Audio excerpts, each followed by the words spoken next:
Olá, estamos aqui na nossa coluna Neuropsicologia do Cotidiano falando sobre emoções.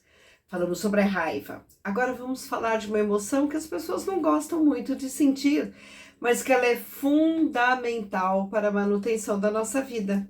Isso mesmo, o medo. Ninguém gosta de sentir medo, mas ele nos protege, salva a nossa vida, nos faz ficar mais espertos. O que acontece? Digamos que tenha algo no ambiente que nós vamos entender que é perigoso, que está ameaçando a nossa integridade, a nossa homeostase. Então, o nosso hipotálamo, ele vai ativar todo o sistema de alerta do nosso organismo, mandando uma mensagem para a nossa hipófise, que manda outra mensagem para as glândulas suprarrenais, que vão ativar a adrenalina. Tum, tum, tum, tum, tum, tum, tum, tum. Essa descarga, o coração batendo fortemente, muito sangue, tonifica os nossos músculos e nós podemos fazer o quê? Fugir, sair correndo. E aí, veja como é bonito esse mecanismo. Nós temos uma bomba de glicose no nosso organismo para que a gente tenha energia para essa fuga. Sandra, e quando acaba a glicose? Nós temos o mecanismo flex. Aí passamos a gastar a gordura. Entra em ação o nosso tecido gorduroso. Por isso, um pouquinho de gordura de vez em quando não faz mal a ninguém. Então, nós temos todo esse potencial de proteção. Bom, mas eu vou dizer uma coisa para vocês. Entre o remédio e o veneno, a diferença sempre está na dose. Medo a menos pode ser muito perigoso.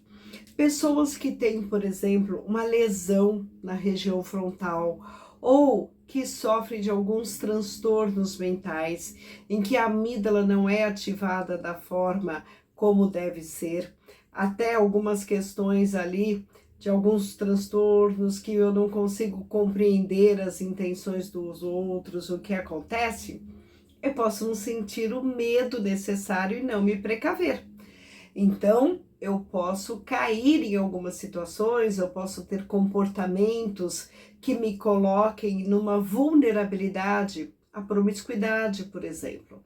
Ou se eu também tenho ali um excesso de confiança pela diminuição da crítica, por algumas questões da minha personalidade, eu posso não me cuidar. E aí eu posso correr em demasia, beber e dirigir, fazer esportes sem as devidas precauções, até acidentes no trabalho.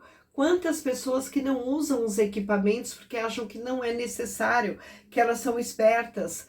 O medo, ele traz responsabilidade.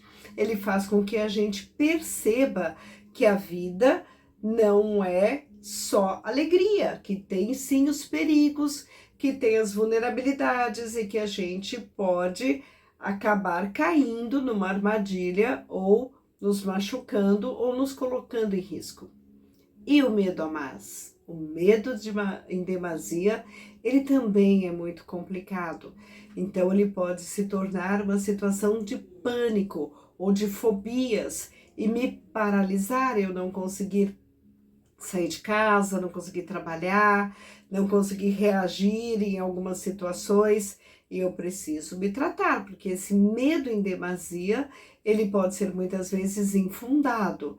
Eu preciso verificar o que está acontecendo, né? Eu começo a ter ali mecanismos que não são saudáveis ou funcionais para lidar com medos injustificáveis ou medos que já passaram ali do que seria o normal. E nós precisamos entender que em situações de perigo, que é acionado, né, essas questões do nosso cérebro, essa capacidade do medo, no perigo, meu sistema límbico ativado, eu posso ter a reação de fuga, eu posso ter a reação de ir para cima, de luta, de defesa, ou eu posso ficar totalmente paralisado. No mundo animal, a gente vê isso.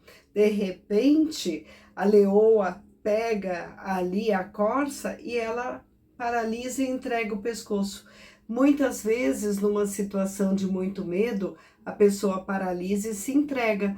Por isso que geralmente as pessoas não reagem aos assaltos, não reagem a uma violência, porque aquele medo que elas sentem as deixam totalmente paralisada.